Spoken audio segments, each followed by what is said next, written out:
Olá, seja muito bem-vindo à nossa meditação da Palavra de Deus na leitura do dia. Hoje, quarta-feira, dia 28 de maio. Invoquemos a presença do nosso Deus.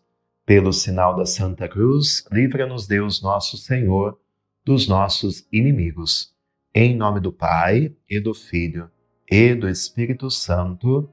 Amém. Senhor, nos ajude derramando o Teu Espírito Santo sobre nós, para que esta meditação da Tua Palavra fale ao nosso coração, nos ensine algo a ser aplicado em nossa vida. Vem, Espírito Santo, nos oriente, nos ensine através da Palavra do Senhor. Amém. Hoje ouviremos livro dos Atos dos Apóstolos, capítulo 17, versículos 15, e do versículo 22 até o versículo 1 do capítulo 18.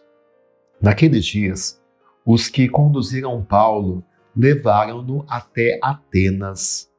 De lá, voltando, transmitiram a Silas e Timóteo a ordem de que fossem ter com ele o mais cedo possível.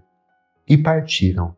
De pé, no meio do Areópago, Paulo disse: Homens atenienses, em tudo eu vejo que vós sois extremamente religiosos. Com efeito, passando e observando os vossos lugares de culto, encontrei também um altar com esta inscrição: Ao Deus desconhecido. Pois bem, esse Deus que vós adorais sem conhecer é exatamente aquele que eu vos anuncio. O Deus que fez o mundo e tudo que neles existe. Sendo o Senhor do céu e da terra, ele não habita em santuários feitos por mãos humanas. Também não é servido por mãos humanas, como se precisasse de alguma coisa, pois é ele que dá a todos vida, respiração e tudo mais. De um só homem, ele fez toda a raça humana, para habitar sobre toda a face da terra, tendo fixado os tempos previamente estabelecidos e os limites de sua habitação. Assim fez para que buscassem a Deus e para ver se o descobririam, ainda que às apalpadelas. Ele não está longe de cada um de nós, pois nele vivemos, nos movemos e existimos, como disseram alguns dentre vossos poetas. Somos da raça do próprio Deus. Sendo, portanto, da raça de Deus, não devemos pensar que a divindade seja semelhante a ouro, prata ou pedra, trabalhados pela arte e imaginação do homem. Mas Deus, sem levar em conta os tempos da ignorância, agora anuncia aos homens que todos e em todo lugar se arrependam, pois ele estabeleceu um dia em que irá julgar o mundo com justiça, por meio do homem que designou diante de todos, oferecendo uma garantia ao ressuscitá-lo dos mortos. Quando ouviram falar da ressurreição dos mortos, alguns caçoavam e outros diziam: Nós te ouviremos falar disso em outra ocasião. Assim Paulo saiu do meio deles. Alguns, porém, uniram-se a ele e abraçaram a fé. Entre eles estava também Dionísio, o Areopagita, uma mulher chamada Dâmaris e outros com eles. Paulo deixou Atenas e foi para Corinto. Palavra do Senhor, graças a Deus. E hoje nós ouvimos um exemplo da habilidade de Paulo na pregação. Ele chega em Atenas, um lugar que era marcado pelo politeísmo, a idolatria a tantos deuses, a tantas divindades, a terra da filosofia, de um pensamento já bem elaborado. E Paulo se coloca no meio daqueles atenienses e, com muita sabedoria, conduzido pelo Espírito Santo, ele usa também da sua inteligência para atingir o coração daquelas pessoas. Parte daquele Areópago, que era como um templo para diversas divindades, ele parte de um altar que estava dedicado ao Deus desconhecido.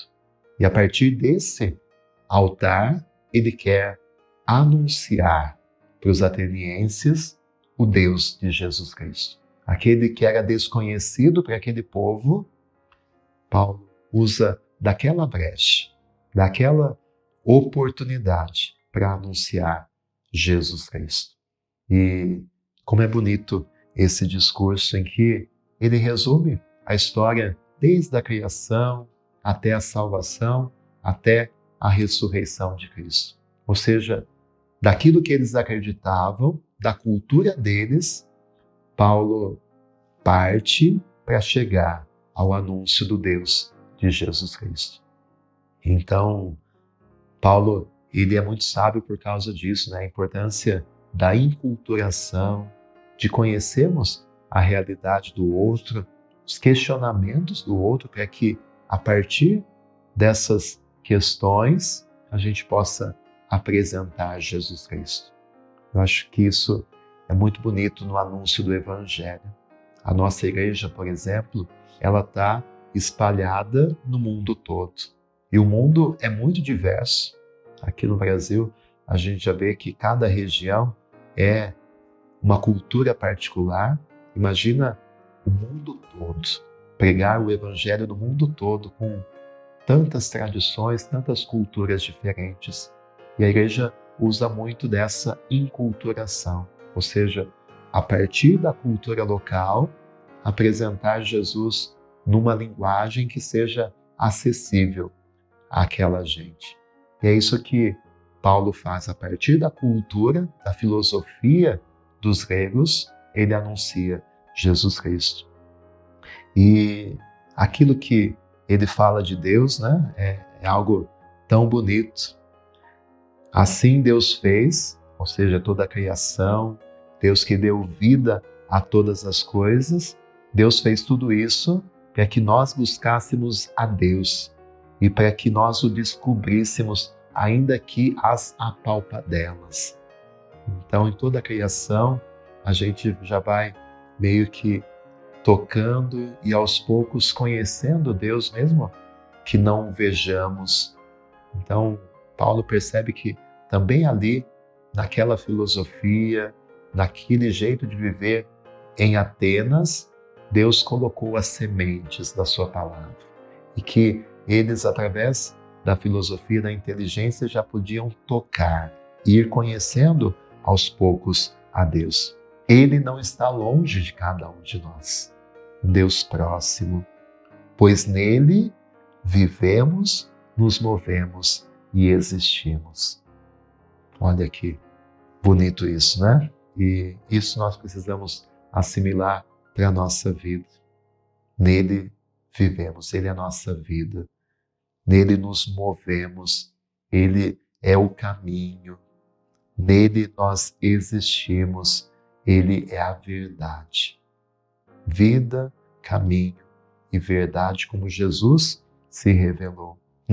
Não devemos pensar que a divindade seja semelhante a ouro, prata e pedra, trabalhados pela arte. Aqui ele está atacando justamente os ídolos que eles construíram, as divindades que eles construíam. E assim ele chega até a ressurreição de Jesus Cristo. Mas aí alguns desistem de ouvir Paulo, mas outros se convertem. E assim, Deus não obriga todos a se converterem. Deus dá liberdade. E na liberdade, nós podemos aceitar a pregação do Evangelho ou recusá-la.